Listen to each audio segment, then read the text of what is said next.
ಪ್ರಾಥಮಿಕ ಶಾಲೆ ಸ್ಥಿತಿಗಾರ ಇವರ ಸಂಯುಕ್ತ ಆಶ್ರಯದಲ್ಲಿ ಓದೋಣ ಬನ್ನಿ ಅನ್ನುವಂಥ ಒಂದು ವಿನೂತನ ಕಾರ್ಯಕ್ರಮವನ್ನು ನಾವು ಈ ದಿವಸ ಹಮ್ಮಿಕೊಂಡಿದ್ದೇವೆ.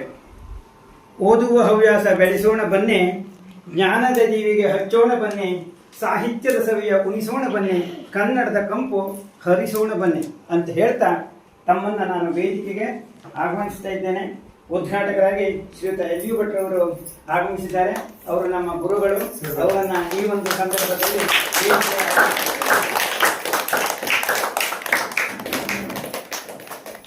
ಅಧ್ಯಕ್ಷರಾದಂಥ ನಮ್ಮ SDMC ಶ್ರೀಯುತ ದತ್ತಾತ್ರೇಯ ಅವಧಾನಿಯವರು ವೇದಿಕೆ ಬರಬೇಕು ಅಂತ ಹೇಳೋದು ವಿನಿಸ್ಕೊಳ್ತಾ ಇದ್ದೇನೆ. ಕನ್ನಡದ ಕಳೆಯ ಕೆಚ್ಚೇವು ಮರೆದೇವು ಮರೆವ ತೆರೆದೇವು ಮನವ ಎರೆದೇವು ಒಲವ ಹಿರಿನೆನಪ ನರ ನರವನೆಲ್ಲ ಹುರಿಗೊಳಿಸಿ ಹೊಸೆದು ಹಚ್ಚೇವು ಕನ್ನಡದ ದೀಪ, ಹಚ್ಚೇವು ಕನ್ನಡದ ದೀಪ, ಹಚ್ಚೇವು ಕನ್ನಡದ ದೀಪ. ಕಲ್ಪನೆಯ ಕಣ್ಣು ಹರಿವನ ಕಸಾಲು ದೀಪಗಳ ಬೆಳಕ ಬೀರೇವು. ಹಚ್ಚಿರುವ ದೀಪದಲ್ಲಿ ತಾಯ ರೂಪ ಅಚ್ಚಳಿಯದಂತೆ ತೋರೇವು. ಕಲ್ಪನೆಯ ಕಣ್ಣು ಹರಿವನ ಕಸಾಲು ದೀಪಗಳ ಬೆಳಕ ಬೀರೇವು. ಹಚ್ಚಿರುವ ದೀಪದಲ್ಲಿ ತಾಯ ರೂಪ ಅಚ್ಚಳಿಯದಂತೆ ತೋರೇವು. ಒಡಲೊಡಲ ಕಿಚ್ಚಿನ ಗಿಳಿಗಳನ್ನು ಗಡಿನಾಡಿನಾಚೆ ತೂರೇವು.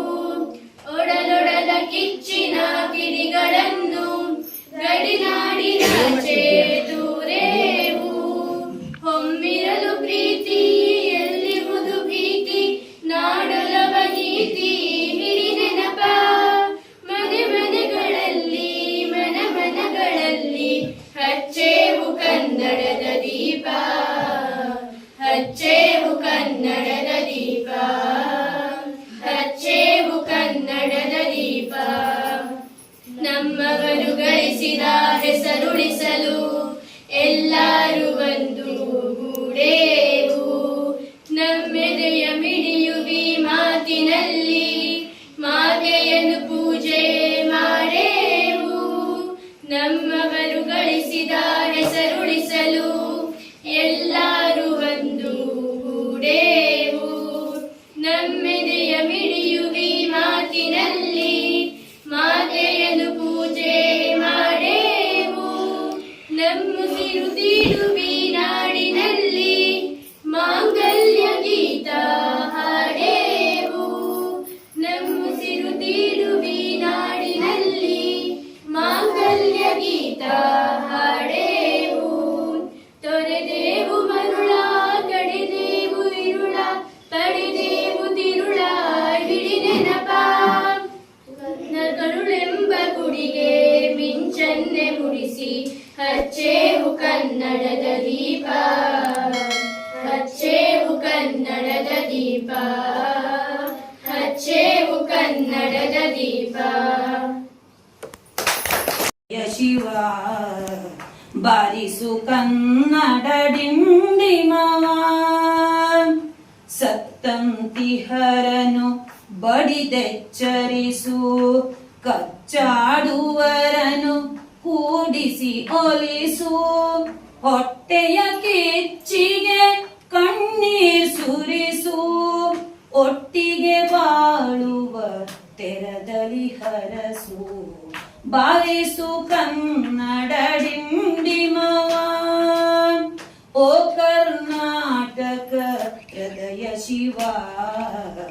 ಬಾರಿಸು ಕನ್ನಡ ಡಿಂಡಿಮವ, ಕ್ಷಯಿಸೆ ಶಿವೇತರ ಕೃತಿ ಕೃತಿಯಲ್ಲಿ, ಮೂಡಲಿ ಮಂಗಳ ಮತಿ ಮತಿಯಲ್ಲಿ. ಕವಿ ಋಷಿ ಸಂತರ ಆದರ್ಶದಲ್ಲಿ ಸರ್ವೋದಯವಾಗಲಿ ಸರ್ವರಲಿ. ಬಾರಿಸು ಕನ್ನಡ ಡಿಂಡಿಮವ, ಓ ಕರ್ನಾಟಕ ಹೃದಯ ಶಿವ ಬಾರಿಸು ಕನ್ನಡ ಡಿಂಡಿಮವ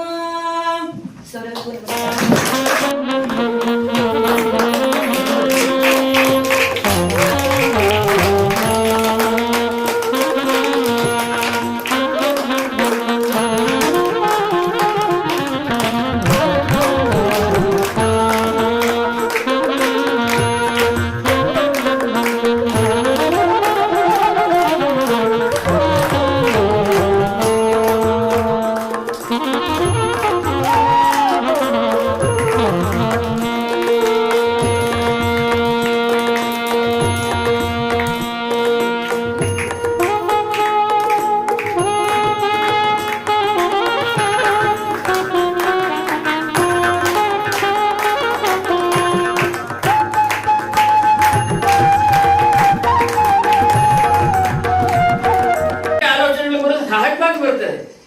ಅದೇ ಓದುವಂತಹ ಒಂದು ಹವ್ಯಾಸ ಇದೆ ಅಂತ ಆದ್ರೆ ಮನುಷ್ಯನಿಗೆ ಆ ಕೆಟ್ಟ ವಿಚಾರಗಳು ಬರ್ಲಿಕ್ಕೆ ಅವಕಾಶವೇ ಇರುವುದಿಲ್ಲ, ಸಮಯನೇ ಇರುವುದಿಲ್ಲ ಕೆಟ್ಟ ವಿಚಾರಗಳನ್ನು ಮಾಡ್ಲಿಕ್ಕೆ.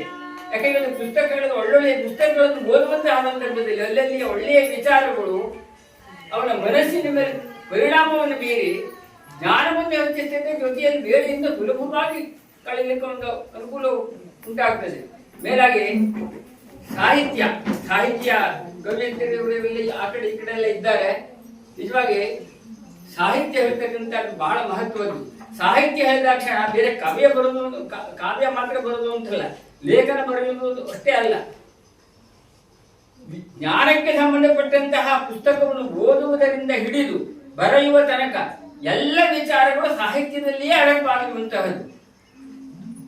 ಎಲ್ಲ ಬಲ್ಲವರಿಲ್ಲ, ಬಲ್ಲವರು ಬಹಳ ಇಲ್ಲ, ಬಲ್ಲಿದರು ಇಷ್ಟು ಬಲವಿಲ್ಲ, ಸಾಹಿತ್ಯ ಎಲ್ಲವರಿಗೆಲ್ಲ ಸರ್ವಜ್ಞ ಅಂತ ಹೇಳ್ಬಿಟ್ಟಿದ್ದಾನೆ. ಸಾಹಿತ್ಯ ಹೇಳಿದಂಥದ್ದು ಅದರಲ್ಲಿ ಮಾತನಾಡಬಹುದು. ಈ ಬರೆಯುವಂತಹ ಶೈಲಿ, ಈ ಓದುವಂತಹ ಶೈಲಿ ಎಲ್ಲವರಿಗೂ ಓದುವಂತಹ ಅಭ್ಯಾಸ ಎಲ್ಲವರಿಗೂ ಇರುವುದಿಲ್ಲ. ಅದಕ್ಕಾಗಿ ಸಾಹಿತ್ಯ ಎಲ್ಲವರಿಗೆಲ್ಲ ಸರ್ವಜ್ಞ. ಕೆಲವರು ಮಾತಾಡ್ತಾರೆ, ಆದ್ರೆ ಬರವಣಿಗೆ ಇರುವುದಿಲ್ಲ. ಈ ಬರವಣಿಗೆ ಮಾತು ಎರಡೂ ಇರುವಂತಹ ಬಹಳ ಅಪರೂಪ.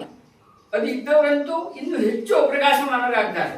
ಹಾಗಾಗಿ ಸಾಹಿತ್ಯ ಬೆಳೆಯಬೇಕು ಅಂತ ಆದ್ರೆ ಒಮ್ಮೆ ವಯಸ್ಸಾದ್ಮೇಲೆ ಬರುವುದಿಲ್ಲ. ಅದು ನೀವು ಬಾಲ್ಯದಿಂದಲೇ ನಿಮ್ಮ ಸುತ್ತಮುತ್ತಲಿನವರ ಸಹಾಯ ಸಹಕಾರದಿಂದ, ಗುರು ಹಿರಿಯರ ಸಹಾಯ ಸಹಕಾರದಿಂದ, ಜೊತೆಯಲ್ಲಿ ಪಾರಮಾರ್ಥಿಕ ವಿಚಾರಗಳನ್ನು ಕೊಡುವಂತಹ ಸಾಕಷ್ಟು ಪುಸ್ತಕಗಳಿದ್ದಾವೆ. ಇಹ ಉಂಟು, ಪರದಲ್ಲಿ ಸುಖ ಉಂಟು, ಅಂತಹ ಪುಸ್ತಕಗಳು ಇದ್ದಾವೆ. ಎಲ್ಲ ರೀತಿಯ ಪುಸ್ತಕಗಳನ್ನು ಓದುವಂತಹ ಒಂದು ಹವ್ಯಾಸವನ್ನು ಬೆಳೆಸಿಕೊಳ್ಳಿ.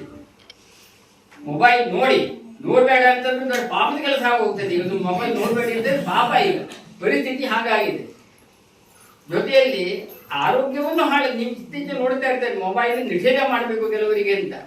ಅದೆಲ್ಲ ಸಖೇತಿ ಮತ್ವಾ ಪ್ರಸಭಂ ಯದುಕ್ತಂ ಹೇ ಕೃಷ್ಣ ಹೇ ಯಾದವ ಹೇ ಸಖೇತಿ ಅಜಾನತಾ ಮಹಿಮಾನಂ ತವೇದಂ ಮಯಾ ಪ್ರಮಾದಾತ್ ಪ್ರಣಯೇನ ವಾಪಿ ಯಚ್ಚಾಪಹಾಸಾರ್ಥಮಸತ್ಕ್ರತೋಸಿ ವಿಹಾರಶಯ್ಯಾಸನ ಭೋಜನೇಷು ಏಕೋಥವಾಪ್ಯಚ್ಯುತ ತತ್ಸಮಕ್ಷಂ ತತ್ ಕ್ಷಾಮಯೇ ತ್ವಾಮಹಂ ಅಪ್ರಮೇಯಂ ಪಿತಾಸಿ ಲೋಕಸ್ಯ ಚರಾಚರಸ್ಯ ತ್ವಮಸ್ಯ ಪೂಜ್ಯಸ್ಯ ಗುರುರ್ಗರೀಯಾನ್ ನ ತ್ವತ್ಸಮೋಸ್ಯ ವ್ಯಧಿಕಃ ಕುತೋನ್ಯೋ ಲೋಕತ್ರಯೇಭ್ಯ ಪ್ರತಿಮ ಪ್ರಭಾವ ತಸ್ಮಾತ್ ಪ್ರಣಮ್ಯ ಪ್ರಣಿಧಾಯ ಕಾಯಂ ಪ್ರಸಾದಯೇ ತ್ವಾಮಹಮೀಶ ಮೀಢ್ಯಂ ಪಿತೇವ ಪುತ್ರಸ್ಯ ಸಖೇವ ಸಖ್ಯು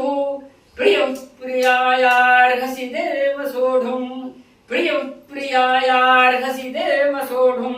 ಅಂದ್ರೆ ಇದರ ತಾತ್ಪರ್ಯ ಅಷ್ಟೇ, ಪ್ರಿಯ ಪ್ರಿಯಾಯಾರ್ಹಸಿ ದೇವ ಸೋಢುಂ. ಅವರಿಗೆ ಒಂದು ಸಿಡುತ್ತೆ. ಬೀಜ ಈ ಪುಸ್ತಕವನ್ನು ಆರಿಸಿಕೊಂಡೆ. ಇದನ್ನು ಬರೆದವರು ಈ ಜಯಪ್ರಕಾಶ್. ಇದರಲ್ಲಿ ಇದು ಒಂದು ಸರಗೂರು. ಇದರಲ್ಲಿ ರಂಗ ಮತ್ತು ರಾಜ ಎಂಬ ಇಬ್ಬರು ಗೆಳೆಯರು ಇದ್ದರು. ಇವರು ಜೊತೆಯಾಗಿ ಓಡಾಡುವರು, ಜೊತೆಯಾಗಿ ಊಟ ಮಾಡುವರು, ಸದಾ ಜೊತೆಯಾಗಿ ಇರುವರು. ಇವರನ್ನು ಜನರು ಭಲೆ ಜೋಡಿ ಎಂದು ಕರೆಯುವರು. ಅದೇ ಊರಿನ ಯುವತಿ ಕಮಲಿ ಎಂಬುವಳು. ಅವಳು ಜನರು ಒಟ್ಟಾಗಿ ಬಾಳುವುದನ್ನು ಸಹಿಸಳು. ಒಂದು ದಿನ ರಾಜ ಮತ್ತು ರಂಗರ ಗೆಳೆತನ ಕಮಲಿಯ ಕಣ್ಣಿನ ಮೇಲೆ ಬಿದ್ದಿತು. ಅವರ ಗೆಳೆತನ ಮುರಿಯಬೇಕೆಂದು ಕಮಲಿ ಮನಸ್ಸು ಮಾಡಿದಳು. ಇದೇ ಸಂಶಯ ಪಡಬಾರದು. ಎಂತ ಪುಸ್ತಕ ಬರೆದವರು ವಿರಾಮ. ಇರುವುದರಿಂದ ನಮಗೆ ಬೇಸರವಾಗುತ್ತದೆ. ಅದಕ್ಕಾಗಿ ನಾವು ಯಾವಾಗಲೂ ಜೊತೆಯಾಗಿರಬೇಕು.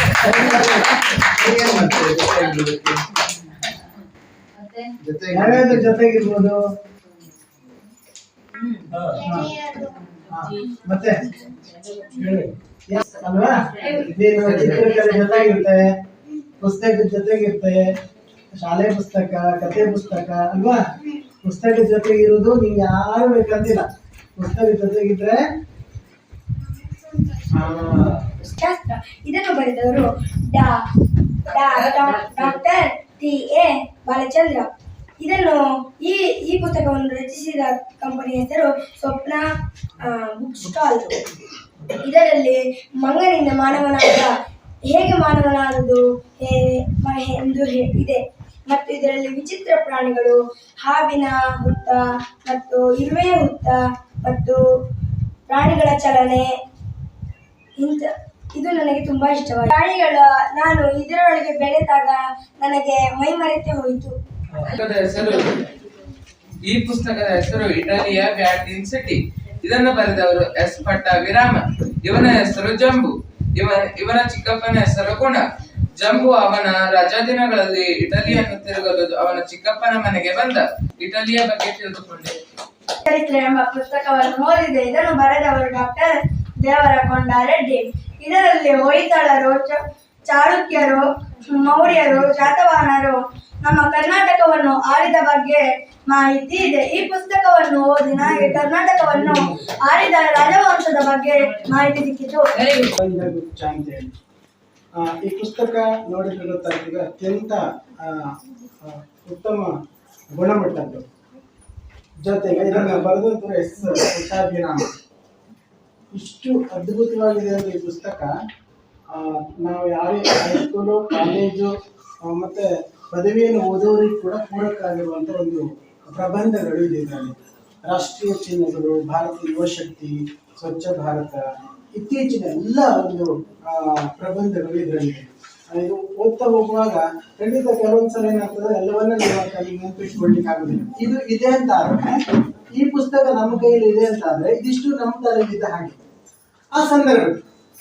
ಇದು ಅಂದ್ರೆ ನಾವು ಭಾಷಣಕ್ಕೆ ಇರ್ಬೋದು, ಯಾವುದೇ ಒಂದು ಬೇರೆಯವರಿಗೆ ಪ್ರಬಂಧ ಬರ್ಕೊಡ್ಲಿಕ್ಕೆ ಇರ್ಬೋದು, ಅಥವಾ ನಮಗೆ ಬೇಕಾದ ಬೇರೆ ಯಾವುದೋ ಒಂದು ವಿಷಯವನ್ನ ಹೇಳಲಿಕ್ಕೆ ಇರ್ಬೋದು, ಎಲ್ಲದಕ್ಕೂ ಕೂಡ ಇಷ್ಟು ಅದ್ಭುತ, ಬಹಳ ಚಂದ ಇದೆ. ಬಹಳ ಚಂದ ಅಂದ್ರೆ ಬಹಳ ವಿಷಯಗಳು, ಮತ್ತೆ ಏನು ಬಹಳ ಸ್ಪಷ್ಟವಾಗಿ ಎಲ್ಲ ಅಂದ್ರೆ ಇದಕ್ಕೆ ಏನು ವಿವರಣೆಗಳು ಕೂಡ ಖುಷಿ ಆಯ್ತು. ಇದನ್ನ ನಾವೆಲ್ಲ ಏನು ಇದರಲ್ಲಿ 27 ಪ್ರಬಂಧಗಳಿದೆ. ಎಲ್ಲ ಪ್ರಬಂಧ ಹೆಡ್ಡಿಂಗ್ ಅನ್ನ ಓದಿ ಪೂರ್ತಿ ಓದ್ಲಿಕ್ಕಾಗಿ ಸ್ವಲ್ಪ ಪೇಜ್ ಯಾಕೆ ಹೇಳಿದುಕೊಳ್ತಂದ್ರೆ, ಪುಸ್ತಕ ಬರೆದವರು ಅನ್ನೋಂಥದ್ದು ನಮ್ಮ ಹೆಮ್ಮೆ. ನಾನು ಅಲ್ಲಿ ನೋಡ್ತಾ ಇರ್ಬೇಕ್ರಿ ಯಾವ ಪುಸ್ತಕ ಆಯ್ಕೆ ಮಾಡ್ಕೋಬೇಕು ಅನ್ನೋವಾಗ ಸತ್ಯ ಹೇಳಿದ್ರು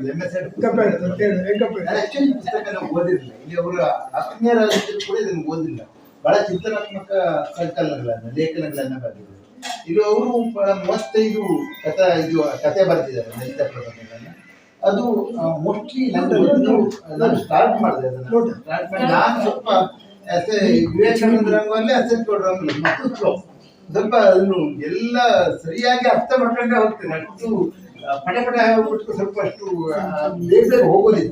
ಹಾಗಾಗಿ ನಾನು ಸಾವಕಾಶ ಓದ್ತಾ ನನ್ನ ಸಿಕ್ಕ ನಮ್ಮ MS ಅವರು ಇಂಥ ಒಳ್ಳೆ ಶಿಕ್ಷಕರು, ನನಗೆ ಫಸ್ಟ್ ಗೊತ್ತಾಗಿ ಇಂಥ ಒಳ್ಳೆ ಶಿಕ್ಷಕರು ಇಲ್ಲಿದ್ದಾರೆ. ನಮ್ಮ ಮಧ್ಯೆಯೇ ಲೇಖಕರಿದ್ದಾರೆ, ಸಾಹಿತ್ಯಗಳಿದ್ದಾರೆ. ನಾವು ಯಾಕೆ ಹಾಗೆ ಆಗಬಾರ್ದು, ನಾವು ಆಗಬೇಕು ಅನ್ನೋ ಒಂದು ಮನೋಭಾವ ಇಲ್ಲಿ ಬೆಳೆಸ್ತದೆ ಅನ್ನೋದು ಗೊತ್ತಾಗಿರ್ತದೆ. ನಾನು ಅವ್ರಿಗೆ ಹೆಡ್ಸಪ್ ಪಡುತ್ತೇನೆ ಅಂತ. ಹಾಗಾಗಿ ನನಗೆ ಇವತ್ತು ಮಾತಾಡಿದ ಪುಸ್ತಕ ಓದ್ತಿರ್ಬೇಕಾದ್ರೆ ಅದು ಅನಿಸ್ತು, ಪಾರ್ವತ ಎಲ್ಲರೂ ಒಂದು ಲೇಖನ ಬರೀಬಹುದು ಅಂತ. ಅಂದ್ರೆ ಯಾರು ಬರಬಾರದು, ನೀವು ಬರಬೇಕು. ನಾವು ಕಲಿಯುವ ಸಂಸ್ಕೃತಿಯನ್ನು ಕೂಡ ಬೆಳೆಸಿಕೊಳ್ಳಲು ಸಾಧ್ಯ ಅನ್ನೋದು ಈ ಪುಸ್ತಕ ಓದುವುದರ ಮೂಲಕ ಮತ್ತು ಇನ್ನು ನಿಮ್ಮ ಜೊತೆ ಕಳೆಯೋದ್ರಿಂದ ಗೊತ್ತಾಗಿರುವುದು. ಹಾಗಾಗಿ MS ಹೆಗಡೆ ಅವರಿಗೆ ನಾನು ಹೃತ್ಪೂರ್ವಕ ಅಭಿನಂದನೆಯನ್ನು. ಮಕ್ಕಳೇ, ಈಗ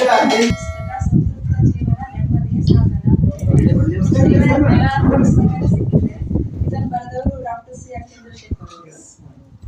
ಅಂದ್ರೆ ಸಂತೃಪ್ತ ಜೀವ ನೆಮ್ಮದಿಯ ಸಾಧನ ಅಂದ್ರೆ ನಮ್ಮ ಜೀವನದಲ್ಲಿ ಯಾವ ರೀತಿ ಜನರ ಜೊತೆಗೆ ಎಲ್ಲ ಜೊತೆಗೆ ಯಾವ ತರ ಇದೆ, ಅಗತ್ಯಗಳ ಪೂರೈಕೆ ಕಡಿಮೆ ಅಥವಾ ಅದರ ಬಗ್ಗೆ ಅತೃಪ್ತಿ ಅಂದ್ರೆ ನಮ್ಗೆ ಯಾವತ್ತೂ ತೃಪ್ತಿಯಾಗಿದೆ ಅನ್ನೋದು ಇರೋದಿಲ್ಲ ನಮ್ಮ ಜೀವನದಲ್ಲಿ. ಯಾವತ್ತೂ ನಾವು ಕಡಿಮೆ ಅಂತಾನೆ ಇರ್ತೀವಲ್ಲ, ಅದಕ್ಕಾಗಿ ಅದು ಯಾವ ತರ ನಾವು ತೃಪ್ತಿಯನ್ನು ಹೇಗೆ ಸತ್ಯನು ಏನು ಈ ತರ ತಿಳ್ಕೋಬೇಕು ಬೇರೆ ಜೊತೆ, ಅದನ್ನೇ ನಂಬ್ಕೊಂಡಿರ್ಬಾರ್ದು. ಮಂತ್ರವಾದಿಗಳು ಈ ತರ ಜ್ಯೋತಿಷಿಗಳು ಹೋಮ ಶಾಂತಿ ಮಾಡಿಸೋರು ಈ ತರ ವೃತ್ತಿಗಳ ಹೋಗಿ ಹಣ ವೇಟೆ ಮಾಡಬಾರ್ದು. ಅಂದ್ರೆ ಸತ್ಯದನ್ನ ತಿಳ್ಕೊಳ್ಳಿ ಅನ್ನೋದ್ರ ಬಗ್ಗೆ ಮಾನವ ನೆಲೆಗೆ ಇದನ್ನು ಬರೆದವರು ಡಾಕ್ಟರ್ SP ಮಠದ್. ಈ ಪುಸ್ತಕದಲ್ಲಿ ಮಾನವ ತನ್ನ ಬಾಳುವುದರಲ್ಲಿ ಶಕ್ತಿ ಇದೆ, ಹೇಗೆ ಬಾಳ್ತಾನೆ ಅವನು ತನ್ನ ಸಮಾಜವನ್ನು ಕಟ್ಟಿಕೊಂಡು ಕಟ್ಟುನಿಟ್ಟುಗಳಿಗೆ ಕಾಯ್ದೆ ಕಾನೂನು ಒಳಗಾಗಿ ಸಮಾಜ ಜೀವಿಯಾಗಿ ಹೆಚ್ಚಿನ ಸುಖ ಸಾಧಿಸಿದ್ದಾನೆ. ಹಾಗೆ ಕೀಟಗಳು ಕೂಡ ತಾನು ಹೇಗೆ ಬದುಕ್ತದೆ ಅಂದ್ರೆ ಗಂಟುಂಟಾಗಿ ಬದುಕುವುದಿಲ್ಲ, ಅವು ಒಂದು ಗುಂಪಾಗಿ ಬದುಕ್ತವೆ. ಮತ್ತೆ ಅವು ಸಂತಾನೋತ್ಪತ್ತಿ ಹೇಗೆ ಮಾಡ್ತದೆ, ಅದರಿಂದ ಆ ಕೀಟದಿಂದ ಯಾವ ರೋಗ ಬರ್ತದೆ, ಇವೆಲ್ಲ ಈ ಪುಸ್ತಕದಲ್ಲಿ ಹೇಳಿಲ್ಲ. ನಾನು ಈಗ ಸಂಕ್ಷಿಪ್ತವಾಗಿ ನಿಮ್ಮ ಮುಂದೆ ಹೇಳಿದ್ದೇನೆ, ಯಾಕಂದ್ರೆ ಸಮಯಾಭಾವದಿಂದ MR ದಾಸೇಗೌಡ ಅಂತ ಅವರು ಬರೆದಿದ್ದಾರೆ. ಆದ್ರೆ ನಾನು ಪುಸ್ತಕ ತಗೊಳ್ಳುವಾಗ ಹೇಳ್ತಾ ಇದ್ದೆ ಚಸ್ಮಾವನ್ನು ಮನೆಯಲ್ಲಿ ಬಿಟ್ಟು ಬಂದ. ಆದ್ರೆ ಅಲ್ಲಿ ಸಿಕ್ಕಿದ್ದು ಕಪ್ಪೆ ರಾಯನ ಕನ್ನಡಕನೇ ಕಥೆನೇ. ಅದು ಕಪ್ಪೆಗೆ ಅಂದ್ರೆ ಕಣ್ಣು ಕಾಣೋದಿಲ್ಲ, ಅದ್ರ ಬಗ್ಗೆ ಇದೆ. ಅದು ಹೇಗಾಗ್ತದೆ, ನೀರಿನೊಳಗಿದ್ರು ಕಪ್ಪೆಗೆ ಕಣ್ಣು ಕಾಣೋದಿಲ್ಲ, ನೀರೊಳಗೆ ಪರಿಸರ ಮಾಲಿನ್ಯದಿಂದ ಅಂದ್ರೆ ಕಣ್ಣಿಗೆ ದೋಷ ಬರ್ತದೆ ಹೇಳುದು ಇದೆ. ಅದಕ್ಕೆ ಉತ್ತರ ಅಂದ್ರೆ ಡಾಕ್ಟರ್ ಅಂತ ನಿರ್ಣಯ ಅಂತ ಒಬ್ರು ಕೊಟ್ಟಿದ್ದಾರೆ. ಅದು ಕನ್ನಡಕ ನೀರಿನೊಳಗಡೆ ಇದ್ದಾಗ ಕನ್ನಡಕ ಬೇಡ, ಹೊರಗಡೆ ಬಂದಾಗ ಕನ್ನಡಕ ಆಯ್ತಂತ ಅಂದ್ರೆ ಇದೆ. ಮತ್ತೊಂದು ಬೇಸರದ ಸಂಗತಿ ಅಂದ್ರೆ 13/11/24 ನಮ್ಮ ಶಾಲೆ ಪುಸ್ತಕ ಬಂದಿದೆ, ಇನ್ನು ಓಪನ್ ಆಗಲಿಲ್ಲ ಹೇಳೋದು ಬೇಸರದ ಸಂಗತಿ. ಹೋಗ್ತಾ ಹೋಗ್ತಾ ಹೋಗ್ತಾ ಹೋಗ್ತಾ ಓಪನ್ ಆಯ್ತು. ಈಗ ಸ್ವಲ್ಪ ಮತ್ತೆ ಹೆಚ್ಚಿಗೆ ಹೇಳೋದು ನನ್ನ ಅಭಿಪ್ರಾಯ. ಪರಬ್ರಹ್ಮ ತಸ್ಮೈ ಶ್ರೀ ಗುರುವೇ ನಮಃ. ವಿದ್ವಾನ್ ಸರ್ವಾರ್ಥ ಪೂಜ್ಯತೆ ಅಂದ್ರೆ ಮೊದಲು ನಾವು ಯಾವುದೇ ಒಂದು ವಿದ್ಯೆ ಇದ್ದವನಿಗೆ ಮೊದಲು ಕೈ ಮುಗಿಯುವ ಪದ್ಧತಿಯನ್ನು ರೂಢಿಸಿಕೊಳ್ಬೇಕು. ವಿದ್ಯೆ ಕಲಿತ ನಾರಿ ಬಾಳಿಗೊಂದು ದಾರಿ. ಒಂದು ಪ್ರತಿ ಹೆಣ್ಣು ಸಹ ವಿದ್ಯೆ ಕಲಿತರೆ ಅದು ಒಂದು ಜೀವನಕ್ಕೆ ನಾವು ಒಂದು ಸ್ಫೂರ್ತಿ ಅಂತ ಹೇಳ್ಬೋದು. ಒಂದು ಸ್ಕೂಲಲ್ಲಾದ್ರೂ ಅಷ್ಟೇಯ, ಕುಟುಂಬದಲ್ಲಾದ್ರೂ ಅಷ್ಟೇಯ, ಹೆಣ್ಣೊಂದು ಕಲಿತರೆ ಶಾಲೆಯೊಂದು ತೆರೆದಂತೆ. ಒಂದು ಹೆಣ್ಣು ಕಲಿತರೆ ಒಂದು ಇಡೀ ಶಾಲೆಯಲ್ಲಿ ನಡೀತಾ ಇರುವುದು ನಮ್ಮ ಪುಣ್ಯ. ಇದೇ ರೀತಿ ಹೆಚ್ಚಿನ ಕಾರ್ಯಕ್ರಮಗಳನ್ನು ನಡೀಲಿ. ಓದೋಣ ಬನ್ನಿ. ಇದು ಯಾಕೆ ಓದಬೇಕು ಹೇಳೋದು ಅಂತ ಹೇಳಿದ್ರೆ, ಜ್ಞಾನಾರ್ಜನೆಗಾಗಿ ಆಯ್ತು, ಜ್ಞಾನಾರ್ಜನೆಗಾಗಿ ಓದಲೇಬೇಕು, ಓದೋಣ, ಮಾಡೋಣ. ಆದ್ರೆ ನಮಗೆ ವಯಸ್ಸಾದ್ಮೇಲೆ ಯಾರು ಉಪಯೋಗಕ್ಕೆ ನೆರವಿಗೆ ಬರ್ತಾರೆ ಕೇಳಿದ್ರೆ ಪುಸ್ತಕ ಮಾತ್ರ ಬರ್ತದೆ. ಯಾಕೆ ಕೇಳಿದ್ರೆ ಮಕ್ಕಳು ಅವ್ರ ಕೆಲಸದಲ್ಲಿ ಅವ್ರು ಬಿಸಿ ಇರ್ತಾರೆ, ಮೊಮ್ಮಕ್ಕಳು ಅವ್ರ ಆಟದಲ್ಲಿ ಅವರು ಬಿಸಿ ಇರ್ತಾರೆ. ಈ ಮುದುಕರಿಗೆ ಟೈಮ್ ಪಾಸ್ ಆಗೋದಿಲ್ಲ. ಅವಾಗ ಏನ್ ಮಾಡ್ಬೇಕು ಗೊತ್ತಾಗೋದಿಲ್ಲ.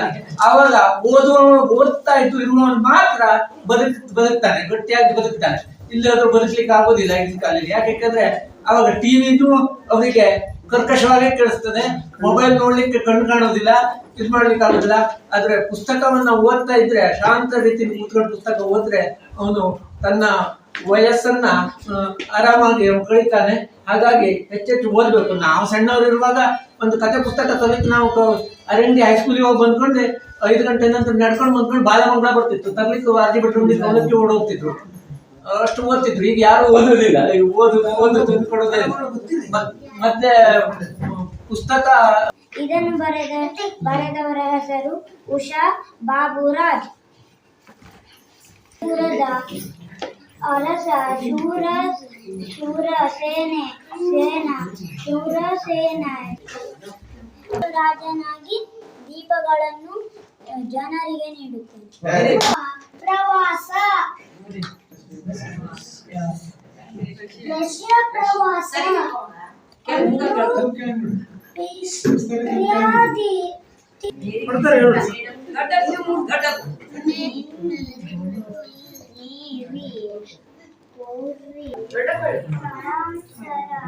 ಮಾಡಿದ್ದಾನೆ. ಈಗ ಅವನು ಒಂದು ಹೊಸ ನೆರೆಹೊರೆಯಲ್ಲಿ ವಾಸಿಸಲಿದ್ದಾನೆ. ಅವ್ರಿಗೆ ನಾವು ಈ ಸಲ ಸನ್ಮಾನ ಮಾಡ್ತೀವಿ. ನಮ್ದು ಹರೀಶ್ ನಾಯ್ಕ BSNL ಆಫೀಸರ್ ಇದ್ದಾರೆ. ಅವ್ರ ಮನೆ ಅದು ಬಹಳ ಆಯ್ದುಕೊಂಡ ಭಾಗೀರಥ ಪುಸ್ತಕ. ಇದನ್ನು ಬರೆದವರು ಎಸ್ ಲಕ್ಷ್ಮಿ. ಭಾಗೀರಥ ಎಂಬ ಒಬ್ಬ ರಾಜನಿದ್ದ. ಅವರ ವೈಭವದಿಂದ ರಾಜ್ಯಭಾರ ನಡೆಸುತ್ತಿದ್ದ. ಆದರೆ ಅವನಿಗೆ ಒಂದು ಕೊಡಗು ಇತ್ತು. ಚಿಕ್ಕೋ ಕಡೆಗೆ. ಇದನ್ನು ಬರೆದವರು ಎಸ್ ಪಟ್ಟಾಭಿರಾಮ. ಜಂಬು ತನ್ನ ಅತ್ತೆ ರಾಣಿಯವರೊಡನೆ ಮೆಕ್ಸಿಕೋಗೆ ಹೊರಟ. ಇದನ್ನು ಬರೆದವರು ಎಸ್ ಪಟ್ಟಾಭಿರಾಮ. ರಜಾ ದಿನಗಳು ಆರಂಭಗೊಂಡಿವೆ. ಅವನಿಗೆ ಏನು ಮಾಡಬೇಕೆಂದು ಯೋಚಿಸಲಿಲ್ಲ.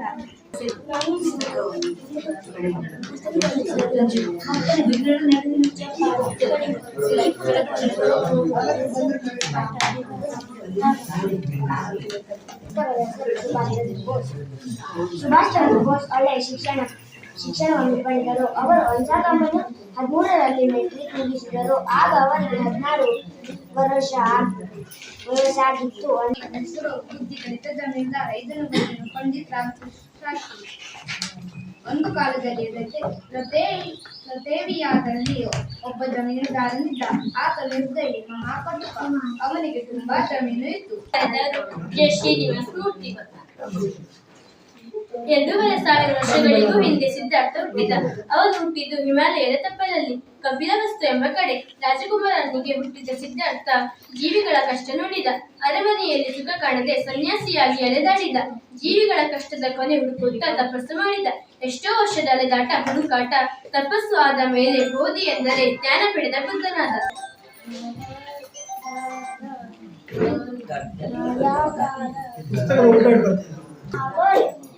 ಇದನ್ನು ಬರೆದವರು ಎಸ್ ಪಟ್ಟಾಭಿರಾಮ.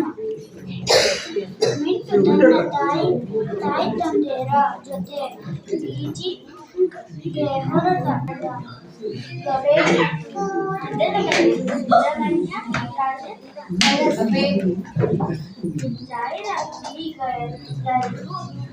ಪರಿಚಿತ ಪದ ಎಸ್ ಪಟ್ಟಾಭಿರಾಮ. ದೀಪು ಮತ್ತು ಅವನ ಸ್ನೇಹಿತರು ಪ್ರತಿದಿನ ಆಟದ ಮೈದಾನಕ್ಕೆ ಹೋಗುತ್ತಿದ್ದಾರೆ. ಅವರು ಶಾಲೆಯ ಓಟದ ಸ್ಪರ್ಧೆಗಾಗಿ ಅಭ್ಯಾಸ ಮಾಡುತ್ತಿದ್ದಾರೆ. ಅವರು ಶಾಲೆಯಲ್ಲೂ ಅಭ್ಯಾಸ ಮಾಡುತ್ತಾರೆ. ನಾನು ಆಯ್ದುಕೊಂಡ ಪುಸ್ತಕದ ಹೆಸರು ಪ್ರಾಸ್ತನ್.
ಉದ್ದೇಶವನ್ನು ಈಡೇರಿಸುವಲ್ಲಿ ಈಡೇರಿಕೆ ಆಯ್ತು ಅಂತಾದ್ರೆ ಅದರ ನಿಜವಾದ ಪ್ರತಿಫಲ ಸಿಕ್ಕದ ಹಾಗೆ.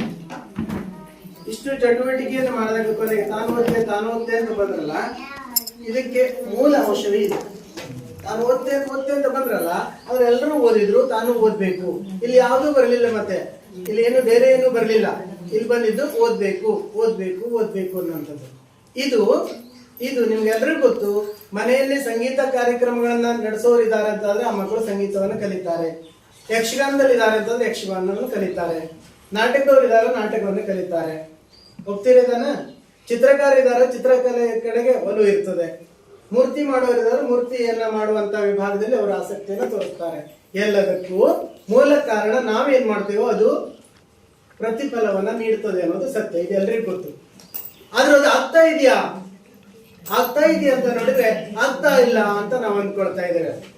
ಆಗ್ತಾ ಇಲ್ಲ. ಹಿಂದೆ ಆಗ್ತಾ ಇತ್ತು ಅಂತ ಹೇಳ್ತೇವೆ, ಈಗ ಆಗ್ತಾ ಇಲ್ಲ ಅಂತ ಹೇಳ್ತಾ ಇದ್ದೇವೆ. ಅದು ಯಾಕೆ ಹಾಗಾಯ್ತು ಅಂತ ಕೇಳಿದ್ರೆ, ಯಾರು ಮಾಡ್ಬೇಕಾದವ್ರು ಇದ್ರಲ್ಲ ಅವರೆಲ್ಲೋ ತಪ್ಪಿದ್ದಾರೆ ಅಂತ ಅನಿಸ್ತಾ ಇದೆ. ಏನು ಆಗ್ಬೇಕು ಅಂತ ಇದೆಯಲ್ಲ ನೋಡಿ, ಈ ಚಟುವಟಿಕೆ ಮಾಡೋದು ಇವರಲ್ಲೇ ನಮ್ಗೆ ಪರಿಣಾಮ ಸಿಕ್ತು ಅಂತ ಆದ್ರೆ ಇದನ್ನ ಮಾಡೋದ್ರಿಂದ ಸಿಗ್ತದೆ ಅಂತ ಆಯ್ತಲ್ವಾ.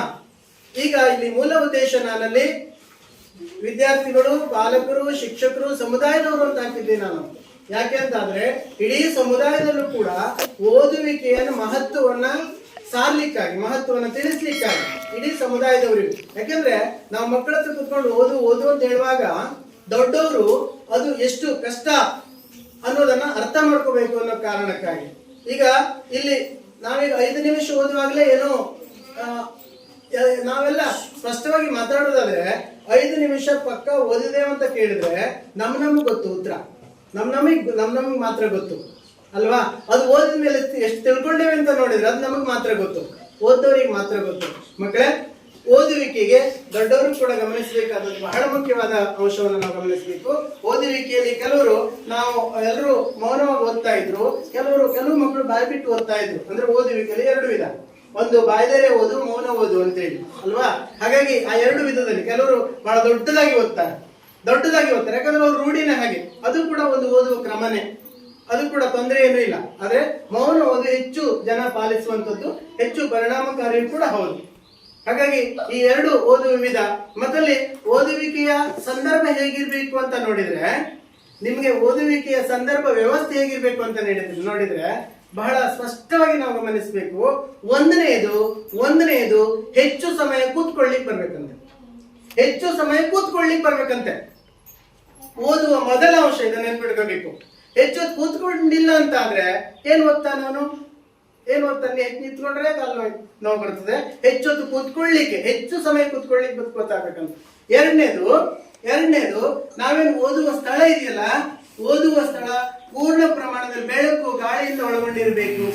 ಇದು ಉಂಟಾ ನಿಮ್ಮ ವ್ಯವಸ್ಥೆಯಲ್ಲಿ? ಎಷ್ಟು ಜನಕ್ಕೆ ನಿಮ್ಮ ಮನೆಯಲ್ಲಿ ಓದ್ಲಿಕ್ಕೆ ವ್ಯವಸ್ಥೆ ಉಂಟು?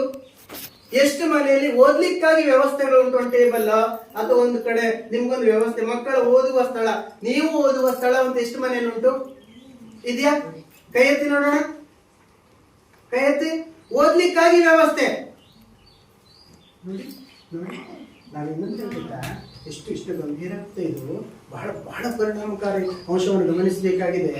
ಎಲ್ಲ ಮನೆಯಲ್ಲೂ ಟಿವಿ ಇದೆಯಲ್ವಾ? ಟಿವಿ ಹೇಗಿಟ್ಟಿದ್ದಾರೆ? ಕೈ ಬಿಡು ಮಗ, ಕೈ ಬಿಡು. ಟಿವಿ ಹೇಗಿಟ್ಟಿದ್ದಾರೆ? ಹೇಗೆ ಒಂದು ಬದಿಗೆ ಹೊರತಾಗಿಟ್ಟಿದ್ದಾರೆ. ಹೇಗಿಟ್ಟಿದ್ದಾರೆ? ವ್ಯವಸ್ಥಿತವಾದ ಕಪಾಟ್ ಇದಲ್ಲ ಅಲ್ಲ, ಕಬಡ್ಡಿ ಇದೆಯಲ್ಲ. ಟಿವಿ ರೇಟ್ ಎಷ್ಟು? 10,000, 15,000, 20,000, 50,000 ಅಂತ ಇಟ್ಕೊಳ್ಳಿ. ಅದು ಇಡ್ಲಿಕ್ಕೆ ಕಪಾಟು 15,000, 20,000 ಅಲ್ಲ. ಟಿವಿ ಇಡ್ಲಿಕ್ಕೆ ಅಷ್ಟು ದುಡ್ಡಿನ ಕಪಾಟ್ ಬೇಕು. ಮಕ್ಕಳು ಓದ್ಲಿಕ್ಕೆ ಏನು ಬೇಡ. ಇದನ್ನು ಗಂಭೀರವಾಗಿ ಮಾತಾಡಬೇಕಾಗಿದೆ ಪಾಲಕರ ಜೊತೆಗೆ, ಅತ್ಯಂತ ಸೀರಿಯಸ್ ಆಗಿ ಮಾತಾಡಬೇಕಾಗಿದೆ ಪಾಲಕರ ಜೊತೆಗೆ. ಮಕ್ಕಳು ಓದ್ಲಿಕ್ಕೆ ವ್ಯವಸ್ಥೆ ಇಲ್ಲ. ಪಾಟಿ ಚೀಲ ಒಂದ್ ಕಡೆ ಇಟ್ರೆ ಇಲ್ಲಾಕಿಟ್ಟೆ ಅಂತ ಕೇಳ್ತಾರೆ, ಇಲ್ಲಿಟ್ರೆ ಇಲ್ಲಾಕಿಟ್ಟೆ ಅಂತ ಕೇಳ್ತಾರೆ. ಅಲ್ಲಿಟ್ರೆ ತಮ್ಮ ಮುಟ್ತಾನೆ, ಇಲ್ಲಿಟ್ರೆ ತಂಗಿ ಮುಟ್ತಾಳೆ. ಎಲ್ಲಿಡ್ಬೇಕು ಪುಸ್ತಕನ? ಕಡೆ ಬ್ಯಾಗ್ ಒಗದ ಮಗ ಬ್ಯಾಗ್ ಸರಿ ಇಟ್ಕೊಳ್ಳೋದಿಲ್ಲ ಅಂತ ಜೋರ್ ಮಾಡೋದು ಅಲ್ಲ. ಬಹಳ ಕಡೆ ಉಂಟು, ಬಹಳ ಸೀರಿಯಸ್ ಇದು, ಅತ್ಯಂತ ಗಂಭೀರ ವಿಚಾರ. ಇದನ್ನು ಯಾರು ಗ್ರಹಿಸೋದಿಲ್ಲ ಅಲ್ಲ. ನೋಡೋರು ಗೊತ್ತಾಯ್ತು ಹೌದು ಅಂತ. ಸತ್ಯ. ನಾನು ನಿನ್ ಸೈಡ್ ಮಾತಾಡ್ತಾ ಇದ್ದೆ, ಚಪ್ಪಾಳಿ ಹೇಳ್ಬೇಕು ನೀವು ಚಪ್ಪಾಳಿ ಹೇಳ್ಬೇಕು. ನಿನ್ ಸೈಡ್ ಮಾತಾಡ್ತಾ ಇದ್ದೆ ನಾನು. ಹೌದ್ರಿ. ಹಾಗಾಗಿ ಮತ್ತೊಂದು, ಈಗ ಓದ್ಲಿಕ್ಕೆ ಕೂತ್ಕೊಂಡೆ ಓದ್ಲಿಕ್ಕೆ ಏನೇನ್ ಬೇಕಪ್ಪ? ಅವ್ರಿಗೆ ಬೇಕಾಗುವ ವಿಷಯಗಳ ಪುಸ್ತಕ ಬೇಕು, ಅವ್ರಿಗೆ ಬೇಕಾಗುವಂತ ಪೆನ್ನು ಪಟ್ಟಿಗಳು ಬೇಕು, ಅವ್ರಿಗೆ ಬೇಕಾಗುವಂತ ಸಲಕರಣೆಗಳು ಕಂಪಾಸ್ ಎಲ್ಲ ಬೇಕು ಅಲ್ಲ. ಇದೆಲ್ಲ ವ್ಯವಸ್ಥೆಗಳು ಅವನಿಗೆ ಕುಂತಲ್ಲೇ ಸಿಕ್ಕಿದ್ರೆ ಅವ ಓದ್ಲಿಕ್ಕೆ ಅಡ್ಡಿ ಆಗೋದಿಲ್ಲ, ಆತಂಕಗಳು ಆಗೋದಿಲ್ಲ. ಒಂದ್ ಪುಸ್ತಕ ತಂದ ಅಲ್ಲ, ಪೆನ್ ಬೇಕು ಮತ್ತೆ ಎದ್ದೋದ, ಕಂಪಾಸ್ ಬೇಕು ಮತ್ತೊಂದು ಎದ್ದೋದ ಅಲ್ಲ, ಮತ್ತೆ ಬ್ಯಾಗ್ ಬೇಕು ಮತ್ತೆ ಎದ್ದೋದ. ಓದದಲ್ಲಿ ಓದ್ದಲ್ಲ ಇಲ್ಲ ರೀ, ಅಷ್ಟು ಇಲ್ಲೇ ಸಿಕ್ಕಿದ್ರೆ, ಅಷ್ಟು ಬುಡದಲ್ಲೇ ಸಿಕ್ಕಿದ್ರೆ ಅಲ್ಲಿ ತೆಗಿತಾನೆ, ಅಲ್ಲಿ ಇರ್ತಾನೆ, ಹೇಳು ಕೆಲಸ ಇಲ್ಲ, ಸಮಯ ಹಾಳಾಗುದಿಲ್ಲ. ಆ ಕಡೆ ಹೋದ್ಕೊಳ್ಳೆ ಅಪ್ಪ ಅಥವಾ ಅಮ್ಮ ಸ್ವಲ್ಪ ದಾನ ಹೊಡೆದಪ್ಪ, ಅಥವಾ ಇದ್ಕೊಂಡ್ ನೀರ್ ಹಾಕ್ಪ, ತಮ್ಮ ಸ್ವಲ್ಪ ನೀರ್ ತಂದ್ಕೊಡು ಹೇಳ್ತಾರಿಲ್ಲ. ಇದು ನಿಜ ಸ್ಥಿತಿ, ಇದು ಯಾರು ಮಾತಾಡೋದಿಲ್ಲ. ಇದು ನಿಜ ಸ್ಥಿತಿ ನಮ್ಮ ವ್ಯವಸ್ಥೆಯಲ್ಲಿ ಇರೋದು. ಕಡೆ ಮಕ್ಕಳ ಮೇಲೆ ಅಪವಾದಗಳು ಬಹಳಷ್ಟು ಜನರ ಹತ್ರ ಕೇಳಿದ್ರು. ಆಯ್ತು 5 ನಿಮಿಷ ಮುಗಿಸ್ತೇನೆ. ಬಹಳಷ್ಟು ಜನ ಪಾಲಕರ ಹತ್ರ ಪ್ರಶ್ನೆ ಮಾಡಿದ್ದುಂಟು ನಾನು, ನಿಮ್ಮ ಮಗುವಿನ ಒಳ್ಳೆ ಗುಣ ಹೇಳಿ ಅಂತ ಹೇಳಿದ್ದುಂಟು. ಒಳ್ಳೆ ಗುಣ ಹೇಳಿ ಅಂತ ಕೇಳಿದ್ರೆ ಯಾರತ್ರ ಒಳ್ಳೆ ಗುಣ ಹೇಳಿ, ಮಗುವಿನ ಒಳ್ಳೆ ಗುಣ ಹೇಳಲಿಕ್ಕೆ ಸಾಧ್ಯ ಇಲ್ಲ.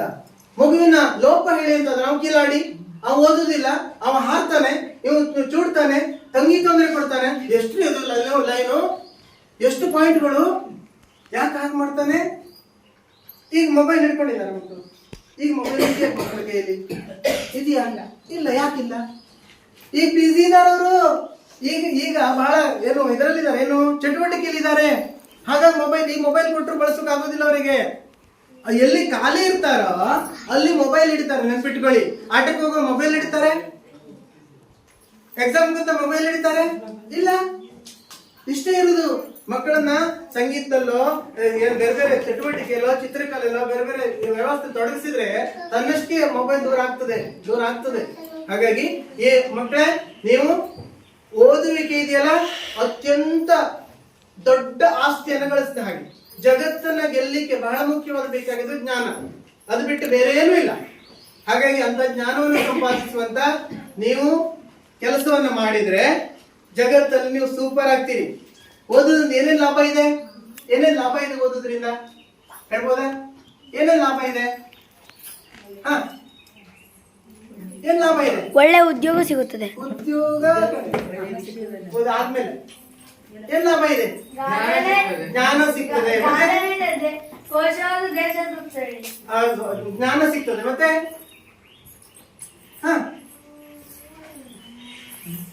ಜ್ಞಾನ ಸಿಗ್ತದೆ ಕಡೆ ಗೊತ್ತೇ.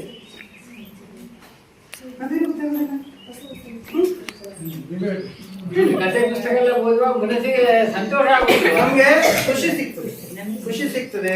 ಮತ್ತೆ ನಮ್ಗೆ ಬೇರೆಯವ್ರ ಜೊತೆ ಮಾತಾಡ್ಲಿಕ್ಕೆ ಆಗ್ತದೆ, ಭಾಷಣ ಮಾಡ್ಲಿಕ್ಕೆ, ಹೊಸ ವಿಷಯಗಳನ್ನು ತಿಳಿಯಬಹುದು. ನಾವು ಪರೀಕ್ಷೆಯಲ್ಲಿ ಹೆಚ್ಚು ಮಾರ್ಕ್ಸ್ ತಗೊಳ್ಳಿ, 100 ಅಂಶಗಳು ಉಂಟು, 100 ಇದೆ, ಒಂದೆರಡಲ್ಲ. ಹಾಗಾಗಿ ಬಹಳಷ್ಟು ಮುಖ್ಯವಾದ ನಾವು ಓದುವಿಕೆಯನ್ನ ರೂಢಿಸ್ಕೊಂಡ್ರೆ ಜಗತ್ತನ್ನ ಗೆಲ್ಲಿಕ್ಕಾಗ್ತದೆ. ಹೇಳಿದ್ದು ಸಿಗ್ತದೆ, ಉದ್ಯೋಗನೂ ಸಿಗ್ತದೆ, ಹಣ ಸಿಗ್ತದೆ, ಎಲ್ಲದೂ ಸಿಗ್ತದೆ, ಜನರ ಪ್ರೀತಿ ಸಿಗ್ತದೆ, ನಿಮ್ಗೆ ಗೌರವ ಸಿಗ್ತದೆ. ನಿಮ್ಮನ್ನೆಲ್ಲರೂ ಕೂಡ ಒಳ್ಳೆ ರೀತಿಯಲ್ಲಿ ಹೊಗಳ್ತಾರೆ. 100 ಎಲ್ಲದಕ್ಕೂ ಹೆಚ್ಚಾಗಿ ನಾವು ಸಮೃದ್ಧವಾಗಿ ಎಲ್ಲರಿಗೂ ಕೂಡ ಹೊಳಪಾಗಿ ಕಾಣ್ತೇವೆ. ಹಾಗಾಗಿ ಇಂಥ ಓದುವಿಕೆಯನ್ನು ನಾವೆಲ್ಲರೂ ಕೂಡ ರೂಢಿಸ್ಕೋಬೇಕು. ಪಾಲಕರು ಆ ವಿಭಾಗದಲ್ಲಿ ಇಂದಿನಿಂದ ಒಂದು ಪುಸ್ತಕದಾಗ 4 ಪೇಜ್ ಓದುವಂತ ರೂಢಿಯನ್ನು ಮಾಡ್ಕೋಬೇಕು. ನಾವೆಲ್ಲರೂ ಕೂಡ ಅದನ್ನು ದಿನಕ್ಕೆ ಒಂದೊಂದು ಸ್ವಲ್ಪ ಓದಿದ್ರು ಕೂಡ ಒಂದಿಷ್ಟು ಮಾಹಿತಿಗಳು ಸಿಗ್ತದೆ ಅನ್ನೋದನ್ನ ಹೇಳ್ತಾ ಈ ಒಂದು ಕಾರ್ಯಕ್ರಮವನ್ನು ನಡೆಸಲಿಕ್ಕೆ ಅವಕಾಶ ಕೊಟ್ಟಂತ ಈ ಶಾಲೆಯ SDMC ಅವರು ಮತ್ತು ಶಿಕ್ಷಕರಂತ ಮತ್ತೆ ಪಾಲಕರು ಇವರೆಲ್ಲರಿಗೂ ಕೂಡ ವಂದಿಸ್ತಾ ಸರ್ ಅವರು ಉದ್ಘಾಟನೆ ಮಾಡಿ ಇಂಥ ಕಾರ್ಯಕ್ರಮ ಯಶಸ್ವಿಯಾಗಿದೆ ಅಂತ ನಮಗೆ ಆಶೀರ್ವಾದ ಮಾಡಿದ್ದಾರೆ. ಮುಂದಿನ ಇನ್ನು ಹೆಚ್ಚಿನ ಕಾರ್ಯಕ್ರಮವನ್ನ ನಾವು ಮಾಡ್ಲಿಕ್ಕೆ ಸಿದ್ಧರಿದ್ದೇವೆ. ಬಹಳ ವಿಶೇಷವಾದ ಕಾರ್ಯಕ್ರಮಗಳನ್ನ ಮಾಡೋದಕ್ಕೆ ಅವಕಾಶಗಳು. ಇದೇ ತರ ನಾವು ಗ್ರಂಥಾಲಯದಲ್ಲಿ ಓದುಗರ ಸಮಾವೇಶ ಅಂತ ಮಾಡ್ತೇವೆ, ಅದು ಕೂಡ ಬಹಳ ವಿಶೇಷವಾದ ಕಾರ್ಯಕ್ರಮ. ಇಂಥ ಕಾರ್ಯಕ್ರಮಗಳಿಗೆ ನಿಮ್ಮೆಲ್ಲರ ಸಹಕಾರವನ್ನ ನೀಡಿದ್ರಿ. ಪರಿಷತ್ ವತಿಯಿಂದ ಎಲ್ಲರಿಗೂ ಕೂಡ ವಂದಿಸಿ ನನ್ನ ಮಾತನ್ನು ಮುಗಿಸ್ತೇನೆ.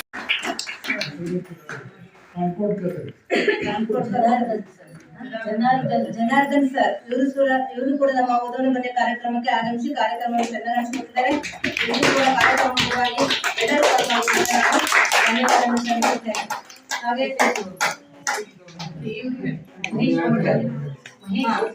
ಹಾಗೆ ನಮ್ಮ ಕೆರಕೋನ ಶಾಲೆ ಅಧ್ಯಕ್ಷರಾಗಿ ಕೆಲಸ ನಿರ್ವಹಿಸುತ್ತಿದ್ದ ಶ್ರೀ ಮಹೇಶ್ ಭಂಡಾರಿ ಅವರು ಕೂಡ ಈ ಕಾರ್ಯಕ್ರಮಕ್ಕೆ ಆಗಮಿಸಿದ್ದಾರೆ. ಅವರು ಕೂಡ ಈ ಕಾರ್ಯಕ್ರಮ ಚೆನ್ನಾಗಿ ನಡೆಸಿಕೊಡೋದಕ್ಕೆ ಅವರಿಗೂ ಕೂಡ ಧನ್ಯವಾದಗಳು ಸಲ್ಲಿಸುತ್ತೇನೆ. ಹಾಗೆ